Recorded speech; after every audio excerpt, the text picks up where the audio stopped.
అదే విధముగా ఎవరింటనైనా సరే కూరలు కానీ ఆకుల్ని కానీ మనం వాడు కనుక వాడు దొంగలించి వారు కనుక దాంతో కడుపు నింపుకుంటే వాళ్ళందరూ అంటే సుగంధ ద్రవ్యాలని కానీ వాటిని అపహరించడం అంటే తేనె లాంటి వాటిని అపహరించడం కానీ ఇలాంటివి చేస్తే వారు గ్రద్దగా పుట్టడం అనేటువంటిది సంభవిస్తుంది నాయన. చాలామందిని మనం చూస్తూ ఉంటాం, ఉదయమే 5 లేస్తారు, వాళ్ళు రోడ్డు మీద వెళుతూ ఉంటారు, పక్క వాళ్ళ ఇంట్లో పువ్వులు కనపడుతూ ఉంటాయి, ఆ పువ్వులన్నీ వాళ్ళు కోసుకుని వెళ్ళిపోతారు, ఇంట్లో దేవుడికి పూజ చేస్తారు. పాపం ఆ ఇంటి యజమాని కొంత ఆలస్యంగా నిద్ర లేచి తన పూలు కోసుకుని తన స్వామివారికి పూజ చేద్దామనే సంకల్పంతో వెళితే అక్కడ ఏ పువ్వులు ఉండవు అతనికి. ఇక్కడ ఏమిటి మరి పూజకి ఏ ఫలితం వస్తుంది అంటే,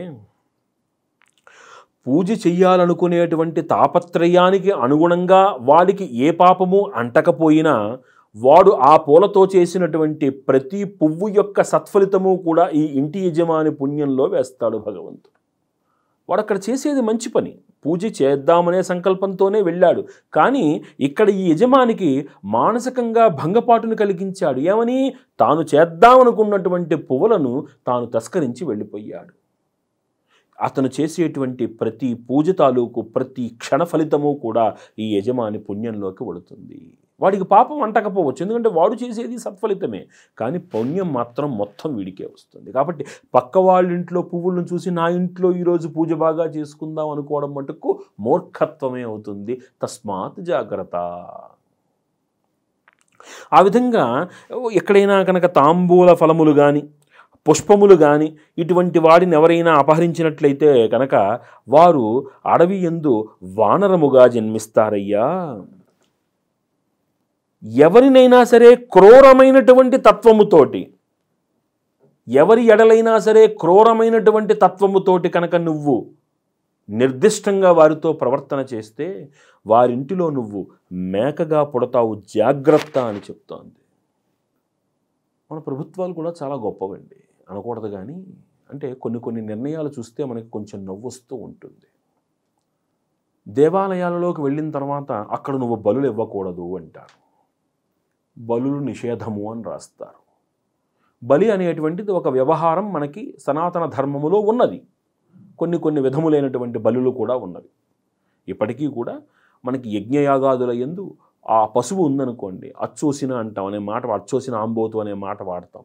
అంటే వాటిని ఏం చేస్తారంటే దైవీక జంతువుల కింద, అంటే దాంట్లో ఉండేటువంటి పంచ ప్రాణములని కూడా తీసుకువెళ్ళి ఆ యాగములో ధారపోసి దాన్ని వదిలేస్తారు. ఇంకెవరు దాన్ని ముట్టుకోరు, అది ఎట్లా పడితే అట్లా తిరగవచ్చు దాన్ని. కొంతమంది జీవిని బలి ఇస్తే ఆ కార్యక్రమాన్ని ముగిస్తారు. వేదములో ఉన్న ప్రమాణాలు ఇవన్నీ కొన్ని ఉన్నాయి దీనికి. మరికొంతమంది ఉన్నారు, ఒకరోజు రాగానే కొన్ని లక్షల మేకలు వారు చంపేస్తారు, నడి రోడ్డు మీద చంపేస్తారు, రక్తం ఏరులై పారుతుంది నడి రోడ్డు మీద. కానీ దానికి వారు పెట్టిన పేరు త్యాగము అని పెడతారు. అంటే సనాతన ధర్మవాది ఒక జీవిని కనుక బలి ఇస్తే, దైవానికి అర్పిస్తే అది బలి అవుతోంది, మరొక వ్యక్తి చేస్తే మాత్రం అది త్యాగం అవుతోంది. ఏమిటి రెండు అర్థాలు? అలా చంపేటువంటి ప్రతి వ్యక్తి మళ్ళీ వాడింట్లోనే వాడి యజమానిగా వీడి మేకగా పుట్టడం తథ్యం. అదే శాస్త్రం చెప్తోంది. ఎక్కడికి పోరు వీళ్ళందరూ, ఎక్కడికి పోరు వీళ్ళందరూ. కర్త కారయేత చేవ ప్రేరకో అనుమోదకశ్చ. వాడు ఆ దుశ్చర్యను చేయడానికి, వాడు చేసే ఆ దుశ్చర్య ఒక్కరోజు వాడు చంపే కొన్ని లక్షల మూగజీవాల యొక్క పర్యవసానము వాతావరణం మీద పర్యావరణం మీద పడుతూ చుట్టుపక్కల వారందరూ ఇబ్బంది పడుతున్నప్పుడు వాడికి ఆ పర్యావరణ పర్యవసానం తాలూకు పరిస్థితిని కూడా వాడు అనుభవించాలి. వాడిని ప్రోత్సహిస్తున్నవాడు అనుభవించి తీరాలి. అదే చెప్తుంది, నువ్వు పాపపు కర్మతోటి నీవు కనుక జన్మిస్తాను అంటే నువ్వు మళ్ళీ అదే అజముగా అంటే మేకగా నువ్వు పుడతావు, తథ్యము. అందుకే వాళ్ళకి త్యాగ జంతువు మేక అయింది వాళ్ళకి. జాగ్రత్తగా గమనించండి. కొంతమంది అపమృత్యు వాత పడతారు. అంటే ఇప్పుడు మనం కొంతమంది రైతుల్ని చూస్తున్నాం, పాపం వారి యొక్క జీవనాధారము లేక చేసిన పంటలు, నమ్ముకున్నటువంటి పంటలు వాతావరణం అనుకూలించక, అప్పులు తీరక ఆ పాపం ఆత్మహత్యలు చేసుకుంటున్నటువంటి వారు. కానీ సనాతన ధర్మ సంప్రదాయమునందు ఆత్మహత్య మహాపాపము అని చెప్పబడుతున్నది. అలా విషము తాగి నీవు కనుక ఈ జన్మలో మరణిస్తే, అపమృత్యు పాలైతే, సహజ మరణానికి దూరంగా మరణిస్తే నీవు త్రాచుపామువై పుడతావయ్యా. నిన్ను చూసి ఎదుటివారు భయపడతారు, దగ్గరకు కూడా రానివ్వరయ్యా, జాగ్రత్తగా ఉండవయ్యా. అలాంటి మరణము నీకు కూడదు అని మనకి స్వామివారు చెప్తూ శాస్త్రము ఒక పద్ధతిని, ఒక జీవనాధారము, ఒక జీవన శైలిని మనకి అందిస్తోంది. శాస్త్రం అందించినటువంటి ఆ జీవన శైలిని మనము తృణీకరించి ఇది నేను అనుసరించదగినటువంటిది కాదు, నాకు తెలిసిన జ్ఞానము వేరు అంటూ ఒక నిషిద్ధ కర్మను నువ్వు జ్ఞానముగా సమాజంలోకి నువ్వు ఎప్పుడైతే తీసుకువెళ్ళాలి అని భావిస్తున్నావో, అలాంటి నీవు జీవమనేటువంటిది ఎరుగనటువంటి, అంటే మనుష్యుడు కానీ కొన్ని జీవులు కానీ కనపడనటువంటి అడవిలో ఏకాకిగా పుట్టి మరణిస్తావు. తస్మాత్ జాగ్రత్త, వేదశాస్త్ర ప్రమాణాన్ని నీవు తృణీకరించరాదు, జాగ్రత్త అని మనకి శాస్త్రం చెప్తున్నది. ఇలా ఒక్కొక్కళ్ళు ఒక్కొక్క యొక్క జన్మ ఏ జన్మలు వారు పొందుతారో మనకి తెలియజేస్తూ స్వామివారు, ఇందాక నేను చెప్పాను, నమ్మి అడుగులు వేస్తారిద్దరు. నీతోటి ఒక వ్యక్తి మాట్లాడుతున్నాడు అంటే నిన్ను నమ్మి మాట్లాడుతున్నాడు. నిన్ను నమ్మి మాట్లాడుతున్న నేపథ్యంలో ఆ నమ్మకానికి అర్హత తీరి, నీ అవసరము అర్హతతోటి తీరిపోయిన తర్వాత, నువ్వు పొందాలనుకున్న సుఖాన్ని పొందిన తర్వాత మాట మార్చి అతనికి వ్యతిరేకంగా నువ్వు మాట్లాడే మిత్రద్రోహం ఉంది చూసావా, అత్యంత ప్రమాదకారి అయ్యా. సాక్షాత్తు శ్రీ మహావిష్ణువు వైనతేయుడితోటి గరుడ పురాణంలో చెప్తున్నటువంటి మాట ఏమంటున్నాడు, మిత్రద్రోహము చేసినటువంటి వాడు పర్వతమునందు గ్రద్దగా జన్మిస్తాడు. వస్తువులని నమ్మికతో అమ్మి ఆ వస్తువు యందు మోసము చేసినటువంటి వాడు గొడ్లగోబగా జన్మిస్తాడు. అందుకే వాడికి నిద్ర పట్టదు. ధర్మాచారములను నిషేధించిన వాడు, ఆ ధర్మాచారములు జరగకుండా అడ్డుపడుతున్నటువంటి వాడు, ఇలాంటి వాళ్ళందరూ కూడా అతి హేయమైనటువంటి పావురాయినిగా జన్మిస్తారయ్యా, పావురాయిగా జన్మిస్తారు అని చెప్తారు. పావురాయి అంటే చాలామంది పావురాల దగ్గరికి వెళ్ళి బియ్యం వేసి వాటిని చక్కగా మేపుతూ ఉంటారు వాళ్ళు. సనాతన ధర్మంలో పావురాయి అనేటువంటిది అత్యంత ప్రమాదకర జీవిగా చెప్పబడింది. పావురాయి గాలి ఇంట సోకరాదు. ఏ ఇంట పావురాయి సోకుతుందో ఆ ఇంట దైవకార్య నిమిత్తము నువ్వు చేసేటువంటి సత్క్రియలకు అర్హత ఉండదు. గుర్తుపెట్టుకోవాలి మీరు.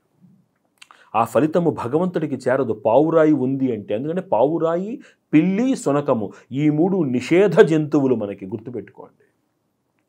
పిల్లిని తాకితే ప్రాయశ్చిత్తము లేదు, శునకముతోటి శయనించరాదు, శునకాన్ని తాకరాదు, పావురాయి గాలి ఇంట వీయరాదు. ఇది జరిగిందా ప్రాయశ్చిత్తమే లేనటువంటి పాపాన్ని మీరు చేస్తున్నారు. అందుకే కొంతమంది మహనీయులు చూడండి, ఇంట్లో కుక్క తిరిగిందా ఆ ఇంట్లో కనీసం పచ్చి మంచినీళ్ళు కూడా ముట్టుకోరు వాళ్ళు. అత్యంత ప్రమాదకరమైన జీవుల యందు శునకము, బిడాలము, పావురము ఈ మూడు అత్యంత ప్రమాదకరమైనటువంటి జీవులు. ఈ మూడు కూడా జాగ్రత్తగా ఉండాలి. అలా మిత్రద్రోహము, వస్తు విక్రయద్రోహము చేసినటువంటి వారు ఈ విధమైనటువంటి జన్మలు ఎత్తుతారయ్యా అని చెప్తూ, ఇంకా ముందు ఏం చెప్తున్నారంటే, పితృమాతృ గురుద్వేషి భగినీ భాతృవైరకృత్ గర్భే యోనౌ వినసృష్ట్వా ద్యావద్యోని సహస్రశః. ఇందాక నేను చెప్పాను, బుద్ధిమాంద్యముతోటి పుట్టేటువంటి పిల్లలు ఎలాంటి మహనీయులుగా ఉంటారు అని. అలాంటి మహనీయులు కొంతవరు తమ తపశ్శక్తితోటి అసలు జన్మే ఎత్తకుండా గర్భస్రావముగా దాటిపోతారు. వారు గర్భస్రావముగా దాటిపోయే సమయానికి ఊపిరి అందుతుంది, వారికి కాస్త హార్ట్ బీట్ అది తగులుతుంది, అంటే వారి యొక్క ఉనికి మన శరీరంలో తెలుస్తుంది. అలా కాకుండా ఈ గర్భ విషయము తెలిసిన వెంటనే కొంతమందికి గర్భస్రావాలు అయిపోతూ వెళ్ళిపోతూ ఉంటాయి కొంతమందికి. వాళ్ళెవరంటేట తండ్రి, తల్లి, తోబుట్టువు, సహోదరులు వీళ్ళ నలుగురిని కూడా నిందిస్తూ, వాళ్ళు ఏం చేసినా అందులో తప్పులు వెతుకుతూ, వారిని అష్టకష్టముల పాలు చేస్తూ తాను మాత్రం సుఖంగా ఉండేటువంటి ఒక వ్యక్తి ఉంటాడే, అలాంటి వాడు తరువాత జన్మలో ఏ గర్భములో ప్రవేశిస్తాడో ఆ గర్భములో గర్భస్రావముగా దాటిపోతూ ఉంటాడు. కనీసం వాడి ఉనికి కూడా తెలియకుండా వాడు దాటిపోతూ ఉంటాడు. అంటే వాడి జన్మకి ఇక నిష్కృతి లేకుండా పోతాడు వాడు. అలాగే కొంతమంది ఉంటారు, వీళ్ళ పని ఏమిటి అంటే ఎప్పుడు చూసినా ఎలా చూసినా అత్తమామల్ని నిందించటమే వాళ్ళ పనిగా ఉంటుంది. అసలు శాస్త్రము యందు కన్యాదాత యొక్క విలువ ఏమిటి? కన్యాదాత తండ్రి, తండ్రి పిదప మేనమామ, మేనమామ పిదప మామగారు. చాలా స్పష్టమైనటువంటి విషయం ఇది. అల్లుడిగా ఆ మామగారికి కనుక మగబిడ్డలు లేకపోతే నీవే వారి యొక్క కార్యక్రమాలు చేయవలసినటువంటి అర్హత కలిగినటువంటి వాడివి నీవు. కానీ వీళ్ళు ఏం చేస్తారు? వీళ్ళు ఆ మామగారిని కూడా నరకయాతనలు పెడతారు, మాటలతోటి ఇబ్బంది పెడతారు, అత్తమామల్ని నిందిస్తారు, ఆడపిల్లని దూషిస్తారు, ఆడపిల్లని కష్టపెడతారు. ఏం సాధిస్తారు మీరు? ఆలోచించండి, ఏం సాధిస్తారు మీరు? అలా అత్తమామల్ని నిందిస్తే ఏమవుతుందిట? శస్వ్రోర్గాళీ ప్రధానారీ నిత్యం కలహకారిణి సాజలూకాచయౌకా స్యాద్ భర్తాం భర్చుతే జయా. ఆ విధముగా అత్తమామల్ని ఇబ్బంది పెట్టేటువంటి అల్లుడైనా, అత్తమామల్ని సరిగ్గా చూసుకోకుండా వారిని క్షోభపెట్టినటువంటి స్త్రీ అయినప్పటికీ కూడా వారు ఎలా పుడతారంటే జలగగా పుడతారు. వాళ్ళు అతిహీనమైనటువంటి మరణమును సంభవింపజేసుకునేటువంటి జీవుల్లో జలగ ఒక్కటి. అంత హీనమైనటువంటి జన్మను పొందుతారు వాళ్ళు. కొంతమంది ఉంటారు, మొగుడు చక్కగా మొగుడు కావలసినటువంటి సుఖాన్ని అందిస్తూ ఉంటాడు. మొగుడు దగ్గర ధనం కావాలి, ప్రియుడి దగ్గర సుఖం కావాలి. అట్లా మదోన్మత్తతతోటి కొన్ని చోట్ల స్త్రీ పరిస్థితి కొంచెం దయనీయంగా ఉంటుంది. వారిని మనం కాదనలేం మనం, అది వేరే పరిస్థితి. ఇక్కడ వీళ్ళు కావాలని ఆ విధముగా ప్రవర్తించేటువంటి స్త్రీలు కొంతమంది ఉంటారు. అందరినీ ఒక దాంట్లో కట్టకూడదు మనం. ఆ విధమునైనటువంటి దుష్ప్రవర్తన కలిగినటువంటి స్త్రీలు ఎవరైతే ఉన్నారో స్వపతించ పరిత్యజ్య పరమం సానువర్తిని వల్గులి గృహగోధా స్యాద్విముఖీ వాధసర్పిణి. భర్త నిజముగా చక్కగా చూసుకుంటూ కావలసినటువంటి ధర్మసుఖములన్నీ అందిస్తున్నప్పటికీ కూడా అతనిని కేవలము మోసము చెయ్యాలనే తలంపుతోటి కామక్రీడాసక్తురాలైనటువంటి స్త్రీగా ఎవరైతే ఉంటారో ఆమె మేకగా కానీ 2 తలల పాముగా కానీ పుడుతుందయ్యా, జాగ్రత్త అన్నారు. కొన్ని చోట్ల అక్కడ వ్యవహారం వేరుగా ఉంటుంది. భర్త నిర్లక్ష్యానికి గురైనటువంటి స్త్రీలు కొందరు, భర్త నరకయాతనలు పెట్టేటువంటి స్త్రీలు కొందరు. కాబట్టి వాళ్ళని మనం దూషించలేము. అలాంటి వాటి గురించి కాదు, ఇది జరుగుతున్నది వేరే అన్నమాట. అంటే ఇక్కడ ఆ స్త్రీ లక్షణము దోషపూరితమైనటువంటి లక్షణము మాత్రమే ఇది, అది గుర్తుపెట్టుకోవాలి మనం. ఇప్పుడు మనకి వెంటనే సందేహం వస్తుంది, అదేమిటి నా ఇంట్లో ఎన్ని కష్టాలు పడుతున్నాను కదా అని. అలాంటి వారికి కాదు ఇది సంఘటన. ఎక్కడైతే అన్నీ బాగున్నప్పటికీ కూడా ఆమెలో కనుక లోపబుద్ధి వలన అలా చేస్తే ఆ విధంగా జన్మనిస్తుంది. ఇక్కడ చాలా స్పష్టంగా చెప్పబడుతున్నది. ఇక్కడ ఏమంటున్నారంటే ఒకే గోత్రముతో కలిగినటువంటి స్త్రీ మనం కనుక వివాహం చేసుకుంటే ఏమిటి పరిస్థితి అంటే, సగోత్రము అంటే అర్థం ఏమిటి? గోత్రము ఒకటే అయితే అక్కడ వారు అన్నా చెల్లెళ్ళు అవుతారు అన్నటువంటిది శాస్త్రము. అక్కడ కనుక అన్నా చెల్లెళ్ళు అనేటువంటి ఆ లక్షణాన్ని విడిచిపెట్టి నీవు ముందుకు వెళ్ళి నేను వివాహం చేసుకుంటాను అంటే ఏమవుతుంది అంటే వాడి వలన ఆ వంశము నాశనం అవుతుందయ్యా, జాగ్రత్తగా ఉండాలి అని చెప్తున్నారు. అక్కడ ఇలాంటి వాడు ఎలాంటి జన్మను పొందుతాడంట అంటే వాడి వలన వంశం నాశనమైన చోట వాడు ఎలాంటి జన్మను పొందుతాడు అంటే ఎలుగుబంటి వలె జన్మను పొందుతాడు. వాడి జన్మకు ఏ విధమైనటువంటి అర్థము ఉండదు, జాగ్రత్తగా ఉండాలి అని చెప్తున్నారు అక్కడ. కొంతమంది పైత్యము వలన అంటే వారి యొక్క ఉన్మత్త ప్రేలాపన వలన గురుభార్యతో సంగమించాలనేటువంటి కోరికను వాడు తొండగా జన్మనెత్తుతాడయ్యా. స్నేహితుని భార్య, వీళ్ళందరితోటి ఉన్నటువంటి వాడు లొట్టపిట్టగా జన్మనెత్తుతాడు. కాబట్టి ఇట్టి విధములైనటువంటి దురాచార నిమిత్తములు వాటికి మనం దూరంగా ఉండాలి. అట్టి ఆలోచనలు రాకుండా మనల్ని మనం సన్మార్గంలో నడిపించుకోవాలయ్యా అని స్వామివారు వైనతేడికి చెప్తూ ఇంకొంచెం ముందుకు వెళ్ళి ఆయన ఏమన్నారంటే,